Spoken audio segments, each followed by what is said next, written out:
ഇന്ന് ഞാൻ ഈ ഒരുങ്ങി പോകുന്നത് യുഎയിൽ എൻ്റെ ആദ്യത്തെ ഓണം സെലിബ്രേറ്റ് ചെയ്യാൻ വേണ്ടിയാണ് കേട്ടോ. പിന്നെ ഒരു സ്പെഷ്യാലിറ്റി കൂടെ ഉണ്ട്. ഈ പ്രോഗ്രാം സ്പോൺസർ ചെയ്യുന്നത് എൻ്റെ കമ്പനി തന്നെയാണ് കേട്ടോ. അതുകൊണ്ട് ഭയങ്കര സന്തോഷമായിരുന്നു. I M so grateful for that.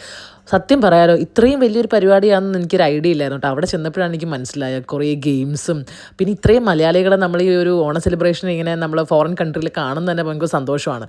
ഇപ്പോഴത്തെ ട്രെൻഡിങ് ഗെയിംസ് ഉണ്ടായിരുന്നു, കുട്ടികളുടെ ഡാൻസ് ഉണ്ടായിരുന്നു, നാട്ടിൽ നമ്മൾ ഓണ സെലിബ്രേഷന് പോകുമ്പോൾ ഉള്ള ഓണ പാട്ടുകളുണ്ടായിരുന്നു. അങ്ങനെ വെറൈറ്റി ആയിട്ട് ഒരുപാട് പരിപാടികളുണ്ടായിരുന്നു കേട്ടോ. ഈ സിസ്റ്റേഴ്സിൻ്റെ ഡാൻസ് എനിക്ക് ഇഷ്ടമായി, നല്ലപോലെ കളിച്ചിട്ടുണ്ടായിരുന്നു. പിന്നെ ഇതാ കുട്ടികളുടെ ഗെയിംസ് ഉണ്ട്.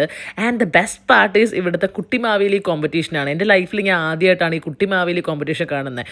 പിന്നെ ഈ വട്ടം ഞാൻ സൂപ്പർമാൻ മാവേലിയെ കണ്ടു കേട്ടോ. അതൊരു വെറൈറ്റി ഐറ്റം ആയിരുന്നു, ആദ്യമായിട്ടാണ് ഞാൻ കാണുന്നത്. And I must say hands of two these kids parents and the effort. കാരണം ഈ കുട്ടികളെ ഉണ്ടല്ലോ, ഈ കുഞ്ഞു കുട്ടികളെയൊക്കെ ഇങ്ങനെ ഒരുക്കി ഈ ഒരു ഫാൻസി ഡ്രസ് കോമ്പറ്റീഷന് കൊണ്ടുവരിക എന്ന് പറഞ്ഞാൽ ഒട്ടും എളുപ്പമുള്ള കാര്യമല്ല. And they did the best എന്ന് വേണം പറയാൻ വേണ്ടി. അങ്ങനെ കുറച്ച് ഡാൻസ് ഒക്കെ ഉണ്ടായിരുന്നു, ഫ്ലാഷ് മോബൊക്കെ കുട്ടികളുടെ. അത് കഴിഞ്ഞപ്പോഴത്തേക്ക് പ്രൈസ് കൊടുക്കുന്ന സമയമായി കേട്ടോ. അങ്ങനെ പിന്നെ നമ്മൾ പ്രൈസ് ഡിസ്ട്രിബ്യൂഷൻ നമ്മൾ സ്റ്റേജിൽ പോയിട്ടുണ്ടായിരുന്നു. അങ്ങനെ പ്രൈസൊക്കെ ഡിസ്ട്രിബ്യൂട്ട് ചെയ്യുന്നത് കണ്ടപ്പോഴാണ് നമ്മുടെ കോളേജിൽ പഠിച്ചൊരു ചേച്ചിയൊക്കെ ഉണ്ടായിരുന്നു കേട്ടോ. അത് കഴിഞ്ഞ് ഇതാ ഈ കുട്ടിമാവിലേക്ക് ഞാൻ പ്രൈസ് കൊടുത്തപ്പോൾ എനിക്ക് തിരിച്ച് പ്രൈസ് തരുന്നു കേട്ടോ. ഭയങ്കര ക്യൂട്ടാണ് കേട്ടോ, എൻ്റെ അടുത്ത് ഭയങ്കര കമ്പനിയായ ആൾ.